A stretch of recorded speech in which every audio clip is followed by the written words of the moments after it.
Benda diduga cagar budaya ditemukan di tepi jalan raya. Tepatnya di Dusun Gajah Belur, Desa Plosoharjo, Kecamatan Pace, Kabupaten Nganjuk, Jawa Timur.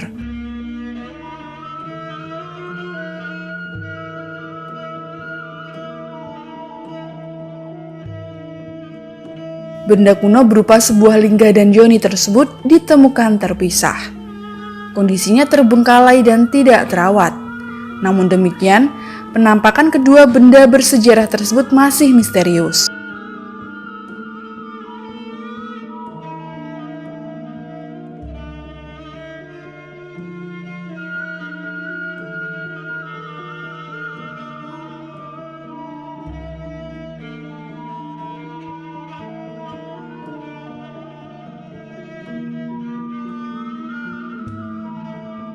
Kali ini kita temukan satu yoni yang ukuran cukup besar, kurang lebih ada 50 cm, dan ukurannya itu memang lumayan lah, nggak kecil, nggak besar, sedang. Cuman motifnya itu ada kotak-kotak.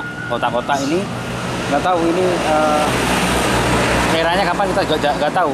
Motifnya juga baru kali ini kita menemukan di wilayah Kabupaten Nganjuk yang motifnya seperti ini. Dan ini lokasinya katanya ketika pembangunan masjid itu di sini itu ditemukan ada yoni, ada lingganya cukup besar, dan dulu ketika pembuatan masjid itu banyak sekali batu bata. Saya sekarang sudah dikembalikan ke dalam tanah, ditutup, dan sekarang menjadi masjid.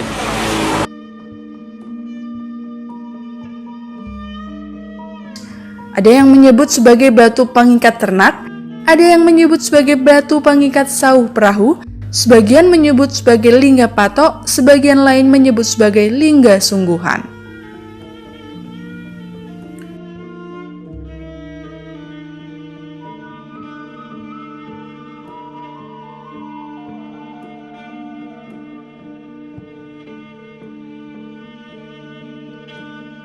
Selain yoni, ternyata di sini juga ada lingga yang cukup besar.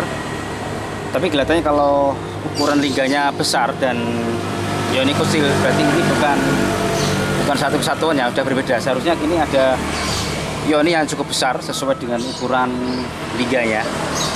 Dan ini katanya sudah bukan in situ lagi, ada pindahan dari tempat lain, tidak jauh dari sini. Menurut keterangan warga, kedua benda yang diduga peninggalan era Hindu-Buddha tersebut awalnya ditemukan di lingkungan masjid di dekatnya. Saat itu warga sedang menggali pondasi untuk bangunan masjid. Tak disangka ditemukan lingga beserta yoninya. Lingga berukuran besar, garis tengah sekitar 40 cm, tinggi sekitar 1 meter. Sedangkan yoni berukuran keliling 60 cm, tinggi sekitar 70 cm. Anehnya, bentuk yoni tidak seperti yoni pada umumnya. Terdapat motif kotak-kotak pada bagian tubuhnya. Sayang sekali, kondisi ceratnya sudah patah. Tapi saya ini komunikasi kali sing nunggoni niki. Sinten? Sing nunggoni niki kan enten lho. Oh, ngoten nggih, mboten masalah, saged dipetung ana masalah.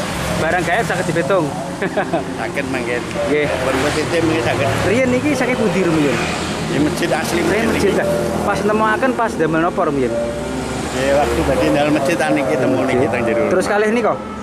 Tunggale niku. Tunggale. Wonten pinten nama wonten mrebet riyen? Enten napa mawon rumiyin? Ben namung sing tanu umpane namung niki tok ben arep ben. Terus boto-boto ageng enten boten? Ini enten Boto gede-gede ngoten? enten pun guru-guru wis doya. Oleh warga, kedua benda kuno tersebut ditanam dalam tanah tepat di depan pintu gerbang masjid. Menurut Amin Fuadi, Kasih Museum dan Kepurbakalaan Dinas Parporabut Nganjuk, kedua benda kuno tersebut memiliki nilai kesejarahan sangat tinggi. Diperkirakan peninggalan agama Hindu-Buddha di sekitar Dusun Gajah Belor tersebut hanya pihaknya menyaksikan dengan bentuk lingga. Karena bentuknya mirip lingga semu atau lingga patok yang biasa digunakan masyarakat zaman dulu sebagai pembatas sima.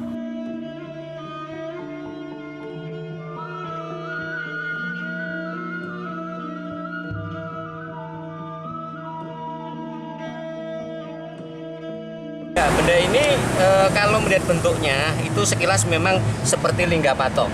Tetapi kalau limbah patok itu mesti ada ciri yang lain. Ini tidak, tapi seperti hanya seperti itu.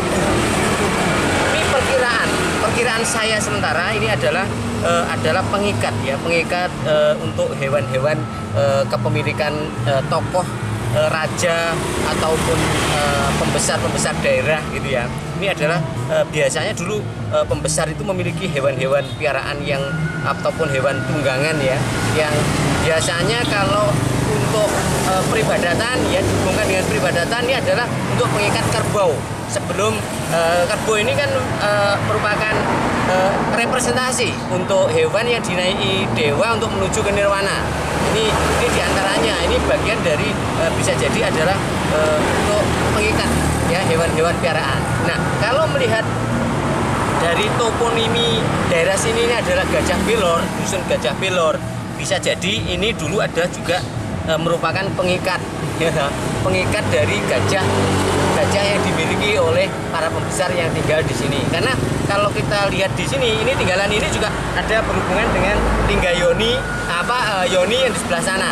Dan informasi dari masyarakat setempat, ini masih ada satu lagi temuannya ini tapi hilang ya, tapi sudah nggak ada.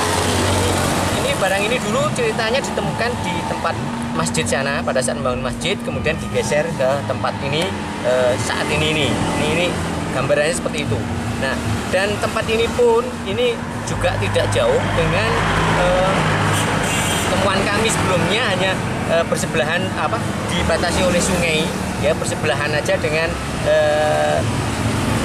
daerah Pace yang kami temukan struktur areal yang cukup luas, yaitu di dusun atau desa Kedung Bajul ya, masuk wilayah Kecamatan Pace. Kalau di sini masuk wilayah Kecamatan Tanjung Anom.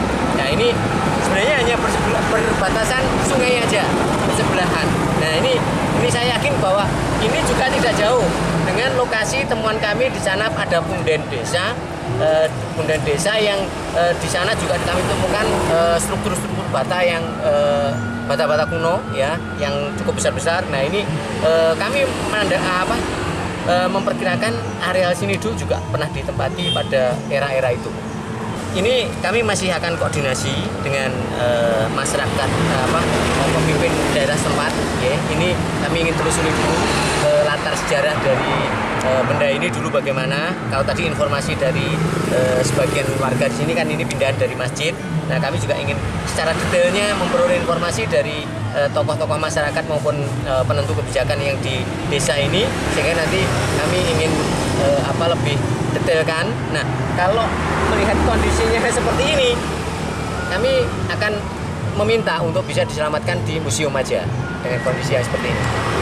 Selanjutnya, benda-benda tersebut dicatat dan rencananya diselamatkan di Museum Anjuk Ladang sebagai benda cagar budaya yang dilindungi undang-undang. Dari Nganjuk, Jawa Timur, Nganjuk TV melaporkan.